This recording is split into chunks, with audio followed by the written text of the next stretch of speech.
Un'altra questione molto sentita, importante, veramente ce ne sono tantissime, non riusciremo a parlare di tutte, però bisogna parlare anche della sanità. E voi ci tenete in modo particolare a sollevare l'accento a livello nazionale con la protesta che ci sarà il 7 ottobre, no? Sì, è uno dei temi. Giustamente uno dei temi, ma penso sia uno dei temi fondamentali per quanto riguarda la CGIL, che è sempre stato affermato da sempre, che è difendere e rilanciare il sistema sanitario nazionale. Tenete presente che tutti abbiamo il ricordo sulla pelle del periodo del Covid e che quindi in qualche modo il nostro sistema è stato preso ad esempio ed erano degli eroi chi ci lavorava dentro, persone che hanno perso la vita senza strumenti e hanno dedicato il loro servizio alla cura delle persone. E che questo sarebbe stato l'input per mai più un servizio sanitario nazionale che avesse presentato delle pecche.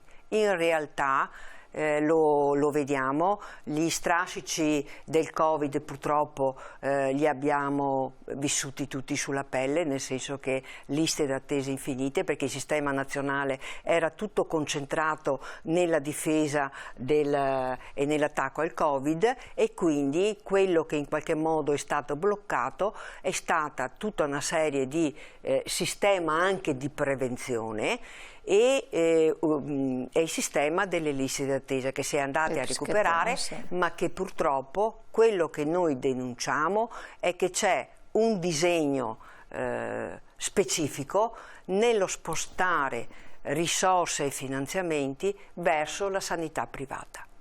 Allora, la Comunità Europea indica al 6% l'indice del PIL, l'indice di investimento che uno Stato deve fare nei confronti del servizio sanitario per riconoscerlo come tale. Abbiamo paesi che sono all'8, al 9, al 10% in Europa. Noi siamo passati, eravamo al 6,4 e passeremo entro il 2025 al 6,2. Voi capite che quindi abbiamo dei grossissimi problemi, potrei elencarle i medici, la fuga dei medici dal sistema sanitario guardate, prima di tutto non è l'aspetto economico, ma per lo stress e le condizioni in cui sono sottoposti i lavoratori e le lavoratrici, e poi anche un aspetto economico. Perché se la competizione, in mancanza di medici, il sistema come posso dire, va a recuperare professionalità dalle cooperative, lo sbilanciamento economico è enorme. Un medico di pronto soccorso che prende 3.500 euro al mese, uno della cooperativa che è chiamato per coprire posti vacanti ne prende in un giorno 1.800 lavorando 24 ore sulle 24. Voi capite che non è paragonabile.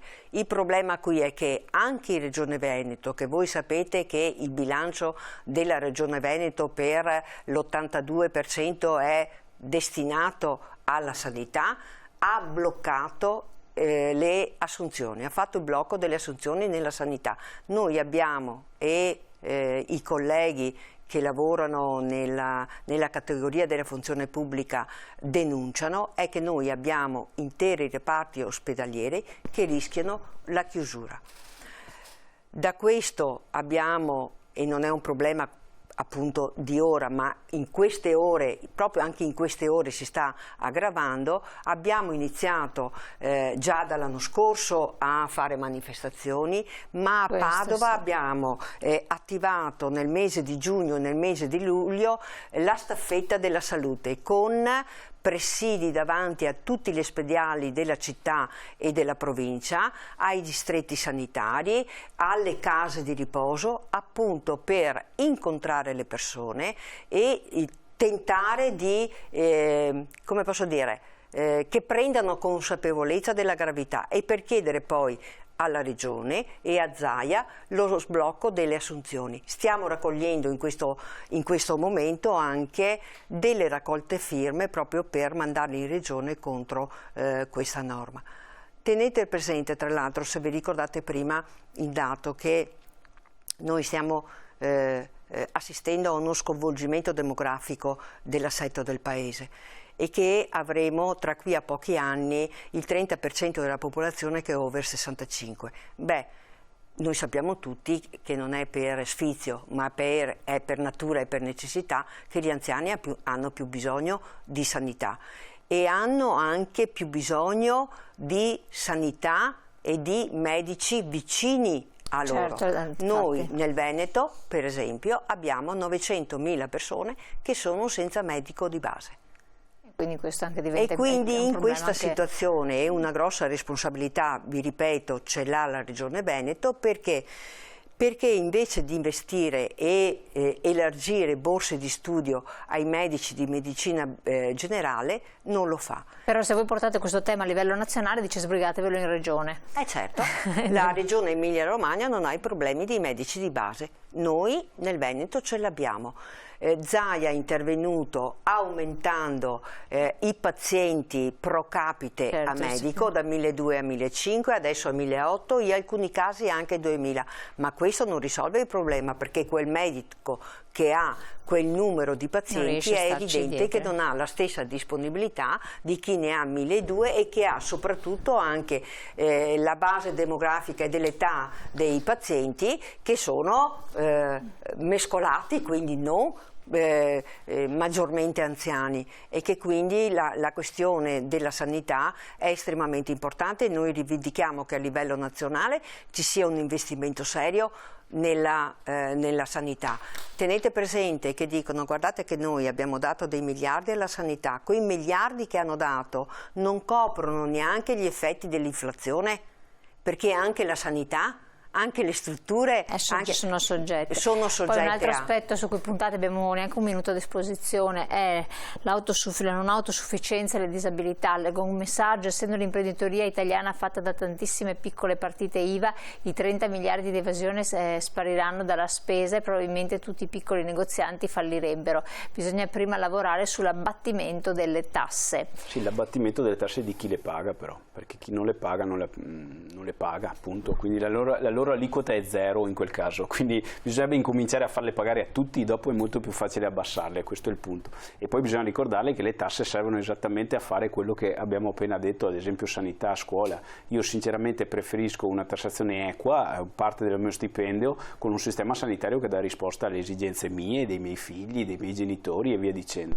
Purtroppo questa cosa si è persa l'idea che i servizi pubblici in senso generale alimentati e quindi finanziati diano risposta alle persone. Il problema è che le persone oggi sono sempre più in difficoltà nell'affrontare la quotidianità, dove metto il figlio, come faccio col figlio, come faccio a conciliare il lavoro con il figlio, come faccio a conciliare il mio lavoro con il genitore anziano, come il pensionato riesce a arrivare a fine mese. Questi sono i problemi veri e i ragionamenti che vanno fatti, le soluzioni che vanno trovate a questi problemi, in un'idea generale in cui bisognerebbe appunto riconoscere il valore del lavoro e in particolare del lavoro pubblico in alcuni ambiti determinante, altrimenti i cambiamenti che stiamo affrontando saranno davvero difficili e genereranno una società iniqua. Una società in cui alcuni ce la faranno e tantissimi non ce la faranno e a quel punto una parola che una volta era la coesione sociale se ne andrà a farsi benedire con tutto quello che comporta, perché una situazione del genere genera una miriade di conflitti micro e grandi con tutto quello che comporta. Io penso che questo sia una consapevolezza che bisogna avere in maniera determinata. Io cito solo un altro argomento prima della fine, perché mi ricordo una immagine che ho visto in questi giorni. Noi abitiamo in termini di aria in uno dei luoghi più inquinati d'Europa e sull'ambiente voglio dire, si parla tanto ma si fa decisamente poco, spesso si parla tanto anche come se il problema non esistesse, e invece l'ambiente è uno degli altri questioni che dovrebbero essere affrontati, e non è in contrapposizione come qualcuno vuole con l'occupazione e il lavoro, perché noi chiediamo una trasformazione che sia valorizzazione sia per il lavoro, per le fabbriche, per l'industria, sia per la tutela dell'ambiente. Chiarissimo, importante. Ci sono tante altre questioni che emergerebbero, riguardano il mondo dei giovani, per il lavoro stabile, per il diritto allo studio, per l'equo compenso, i diritti dei lavoratori, quindi sono capitoli importanti. Poi abbiamo visto le politiche industriali, perché verranno toccate anche queste, riconvertire il nostro sistema produttivo per i processi di digitalizzazione, transizione appunto ambientale e energetica a cui faceva cenno, e poi i problemi del Sud Italia. Ultimo e non da ultimo però pace e Costituzione, su cui puntate tantissimo l'accento, questo è un tema internazionale. Infine, per avere tutte le informazioni, per partecipare alla manifestazione, eccolo qua, ci sono tutte le sedi dello SPCGL, Belluno, Padova, Rovigo, Treviso, Venezia, Verona e Vicenza, quelle ufficiali, tanto con la mail, con il numero di telefono. Per rivederle potete anche guardare sul sito internet, che sono riportate, anche rivedendo in replica la trasmissione, così potete capire. Penso che organizzerete anche delle partenze collettive, certo, dei pullman eccetera. Ovvio che la data è vicina, per cui se siete interessati a partecipare avvicinate le sedi che sono presenti sul territorio. Grazie Marabedì, grazie al segretario di essere stato qui con noi, gentilissimi entrambi. Grazie a voi cari telespettatori di aver partecipato, di averci seguito, e naturalmente noi ci troviamo presto. Buon proseguimento.